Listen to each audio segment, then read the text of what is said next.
오늘은 계속해서 시편 65편 5절부터 보겠습니다. 시편 65편 5절부터 보겠습니다. 우리 구원의 하나님이여, 주께서 의 안에 있는 두려운 일들로 우리에게 응답하시리니 주는 땅의 모든 끝과 먼 바다에 있는 자들의 신뢰시며 그 힘으로 산들을 확고히 세우시고 권능으로 띠를 두르시며 바다들의 노호와 파도의 함성과 백성의 소동을 잠잠케 하시나이다. 땅끝에 사는 자들도 주의 표적들을 두려워하니 주께서는 아침과 저녁이 지나가는 것을 즐겁게 하시나이다. 주께서 땅에 찾아오셔서 물을 대시니 주께서 물이 가득한 하나님의 강으로 땅을 크게 풍요케 하시나이다. 주께서는 그처럼 땅을 예비하신 후에 그들에게 곡식을 주시나이다. 주께서 밭 이랑에 물을 풍성하게 주시어 고랑을 고르게 하시며 소나기로 땅을 부드럽게 하시고 거기에 싹이 나도록 복 주시나이다.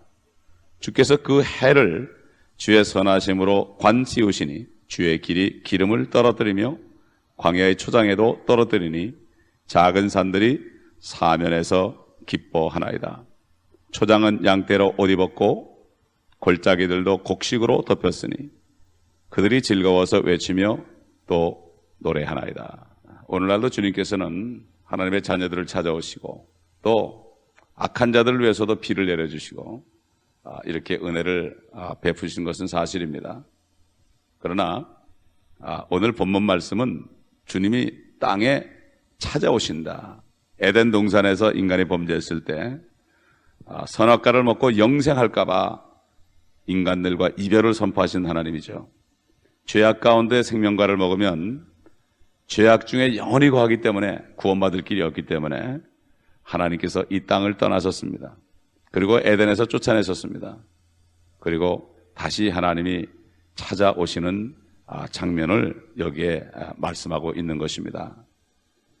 그렇기 때문에 그때가 되면은 8절에 있는 것처럼 주께서는 아침과 저녁이 지나가는 것을 즐겁게 하시나이다.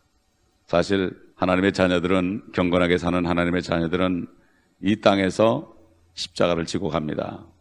핍박을 받습니다. 사실 사도 바울의 생애를 보게 되면은, 육신적으로 보게 되면 아침과 저녁이 지나가는 것이 즐거운 것이 아니라 고난의 연속이었고, 또 많은 하나님의 참 자녀들, 거듭난 성도들의 삶도 정도의 차이는 있지만 다 비슷했습니다. 그러나 주님이 직접 찾아오실 때, 9절에 땅에 찾아오실 때, 그때는 이사야서를 보게 되면은 여러 가지 장면이 나오죠. 이사야서 55장 12절에 보게 되면은 산들이, 나무가 손뼉을 친다. 너희가 기쁨으로 나가서 화평으로 인도함을 받을 것이요 산들과 작은 산들이 너희 앞에서 노래를 터뜨리고 들의 모든 나무가 손뼉을 치리라. 뿐만 아니라 시편 마지막 편 150편 6절에 보게 되면 이것도 역시 주님이 오실 때 있을 일입니다. 그때 엄청난 찬양이 있게 되죠. 그래서 호흡 있는 모든 것들로 주를 찬양하게 하라. 너희는 주를 찬양할지어다. 호흡이 있는 모든 것들이 그러면은 사람만 있는 것이 아니죠. 물고기도 호흡하지요. 새들도 호흡하지요. 짐승들도 호흡하지요. 모든 호흡 있는 모든 것들로 주를 찬양하게 하라. 사람만 하는 게 아닙니다. 그때 엄청날 겁니다. 지금도 짐승들이 주님을 찬양하죠. 우리가 그걸 못 들어서 그렇죠. 그렇기 때문에 참 이 장면은 주님이 이 땅에 찾아오실 때 주님이 직접 이렇게 축복으로 이 땅을 축복하신다. 그렇기 때문에 주님께서는 결국 하늘을 위해서, 하늘에 우리의 처소를 마련하셨지만은 결국 새 하늘과 새 땅을 있게 할 것이다. 그렇기 때문에 새 땅에 살 사람이 있다. 그러나 참 지금 은혜 시대의 성녀로 거듭나서 하나님의 자녀가 되고 이 땅에서 주님과 더불어 고난을 받은 사람은 주님이 오실 때 골로새 3장에 있는 것처럼 영광 중에 주와 함께 나타난다. 주님이 오실 때 함께 오고 또 유다서에 봐도 에녹이 말한 것처럼 수만 성도가 주와 함께 오시리라.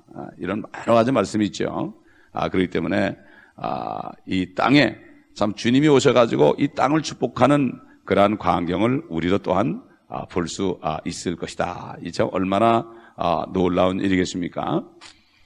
그래서 우리는 정말 이 소망을 절대 잊어버리면 안 되고, 참 유대인들이 지금 고통을 받지만은 제일 먼저 유대인들이 회개하고 이러한 복을 받는 민족이 될 것이다. 그게 참 9절로 10절로 이해가 계속 보게 되면 이 땅에 엄청난 축복이 이루어질 것이다. 하나님이 직접 물을 대시고, 또 물이 가득한 하나님의 강으로 땅을 크게 풍요하게 하신다. 하나님의 강으로 땅을 크게 풍요하게 하신다. 오염되지 않은 물이죠. 그 다음에 곡식을 주신다. 그때 곡식은 참 얼마나 좋겠습니까? 밭 이랑의 물들을 풍성하게 주시고, 고랑을 고르게 하시고, 소나기로 땅을 부드럽게 하시고, 싹이 나도록 하신다. 그래서 11절 보면 그 해를, 연을 얘기하는 거죠. 한 해 두 해 하는 그 해를 주의 선하심으로 관을 씌운다. 주의 길이 기름을 떨어뜨린다. 광야의 초장에도 떨어뜨린다. 작은 산들이 사면에서 기뻐한다. 산들이 기뻐한다. 참 우리는 그 광경을 우리는 지금 상상할 수 없지만은 그때 되면은 나무들이 손뼉을 칠 정도니까 그때의 기쁨은 이루 말할 수 없을 것입니다. 참 아까도 찬송에서 보면은 참 주님이 오실 때 서로 화답하여 부르리. 이 땅에서 하나님의 나라를 바라보면서 고난받고 육신의 장막 떠날 때까지 주의 일을 힘쓴 사람들, 그때 만나면 찬송이 저절로 태어날 것이다. 누가 찬송하면은 그냥 저절로 나올 것이다. 오늘날은 힘들고 고난이 있기 때문에 참 그렇게 참 하고 싶어도 잘 안 될 때가 많지만은, 그러나 그때는 피곤함도 없고 정말 온전한 건강과 기쁨 속에서 우리는 참 주님의 그 찾아오셔서 하시는 일들을 함께 보고 또 주님과 함께 이 일을 할 우리들이죠. 신부를 찾아서 신랑이 오실 때 신랑과 신부는 돕는 배필로서 신랑을 위해서 이 모든 일을 할 것이다. 이 모든 일들을 주님과 함께 우리가 한다고 생각한다면 이 얼마나 기쁜 일이겠습니까? 지금도 복된 소식을 전하지만은 그때 정말 이 땅에 영육간의 모든 것이 이루어지고 회복되는 이 일을 우리가 주님과 함께 한다면 이것이 얼마나 기쁜 일이겠습니까? 특별히 오늘 이 장면에 대해서 주님이 오셔서 이루실 일에 대해서 선지자 이사야를 통해서 이사야서 35장에 아주 자세하게 나와 있습니다. 35장을 보게 되면은 광야와 메마른 곳이 그들을 기뻐하고 사막이 기뻐하며 장미처럼 피리라. 그것이 무성하게 피어 기쁨과 노래로 즐거워할 것이요 레바논의 영광 곧 갈멜과 샤론의 아름다움이 그것에게 주어지리라. 그들이 주의 영광과 우리 하나님의 아름다움을 보리로다. 너희는 연약한 손들의 힘을 주며 떨리는 무릎을 견고하게 하고 두려워하는 마음을 가진 자들에게 말하라. 강건하라, 두려워 말라. 보라, 너희 하나님이 복수하러 오시며 하나님이 보응하시리니 그가 오시어 너희를 구원하실 것이다. 주님이 이 땅에 오시는 게 첫째는 복수하러 오시는 거죠. 복수하러. 고난받은 하나님의 백성과 자녀들을 복수하러 오시는 거죠. 그리고 구원하러 오시는 겁니다. 5절 보면 그때에 소경의 눈이 뜨이며 귀머거리에 귀가 뚫리리라. 참 지체장애자들 이런 사람들에게 얼마나 복된 소식이겠습니까? 그때 절름발이가 사슴처럼 뛰고 벙어리에 혀는 노래하리라. 광야에는 물이 솟아나며 사막에는 시내가 흐르리라. 저희 인도 목사님 큰아들이 벙어리예요. 얼마나 마음이 아프겠습니까? 그 큰아들이 벙어리예요. 지난번에 그 아들이 결혼하는데 또 벙어리 신부하고 결혼하더라고요. 근데 그 아들이 노래를 한다면 얼마나 기쁘겠습니까? 참 이건 참 이때야말로 엄청난 기쁜 일이죠 이거야. 지금 고난받는 사람들이 얼마나 많습니까? 아이들이 정신적으로 태어날 때부터 문제 있는 아이들도 있고 육신적으로 기형아가 있고 그 부모들이 얼마나 마음이 아프겠습니까? 참 하나님의 말씀은 모든 것이 회복될 걸 얘기합니다. 7절 보면 바싹 마른 듯한 땅은 연못이 되며 가란 땅은 샘물을 내리라. 용들이 각자 눕는 처소에는 갈대와 골풀들로 잡초가 자라리라. 한 대로가 거기에 있겠고 한 길이 있으리니 그 길은 거룩한 길이라 불리리라. 깨끗하지 못한 자는 그 길을 지나가지 못할 것이나 그 길은 이런 자들을 위한 것이니 어리석지만 도보로 여행하는 자들은 거기서 벗어나지 않을 것이라. 거기에는 사자도 없겠고 다른 사나운 짐승도 올라가지 않으리니 거기서는 그러한 것들을 만나지 못할 것이요 오직 구속받은 자들만이 그리로 행할 것이라. 주의 속량받은 자들이 돌아오리니 그들의 머리 위에 노래와 영원한 기쁨을 가지고 시온으로 오리라. 그들이 기쁨과 즐거움을 얻으리니 슬픔과 탄식은 달아나리라. 유대인들이 다 모일 것을 얘기하죠. 지금은 그들은 슬픔이 끊일 날이 없습니다. 아직도 계속해서 테러가 일어나고 계속해서 누가 죽습니다. 그러나 그때는 슬픔과 탄식이 달아나리라.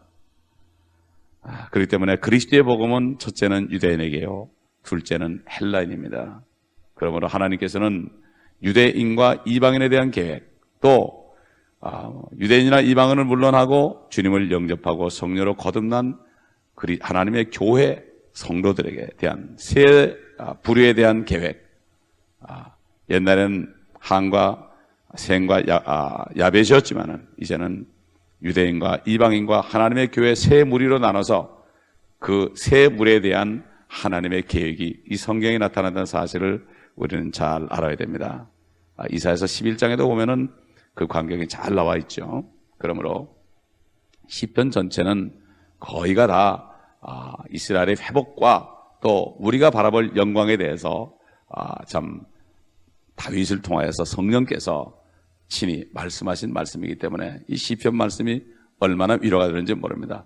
우리 이 시대에도 우리가 여기서 영적으로 축복을 받고 우리에게 힘을 주는 말씀일 뿐더러 앞으로 참 주님께서 임하시는 소망 가운데서 그 소망을 붙들 때에 참 믿음은 바라는 것들의 실상이 될 때에 이것이 바로 참 능력이 되는 것입니다.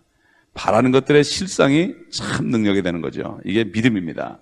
그래서 믿음으로 세상을 이긴다, 죄악 세상을 이긴다, 이렇게 사도행전을 통해서 말씀하실 것을 우리가 알 수가 있습니다. 오늘도 이 소망 가운데서 우리 심령이 다시 한번 굳건해지고 참 천국의 소망 속에서 다시 한번 우리 마음을 새롭게 할 때 주님께서 우리에게 힘을 주실 것입니다. 기도하겠습니다. 아버지 하나님, 구구절절히 참 주님께서 우리를 위하여 예비하신 소망의 말씀을 주심을 감사를 드립니다.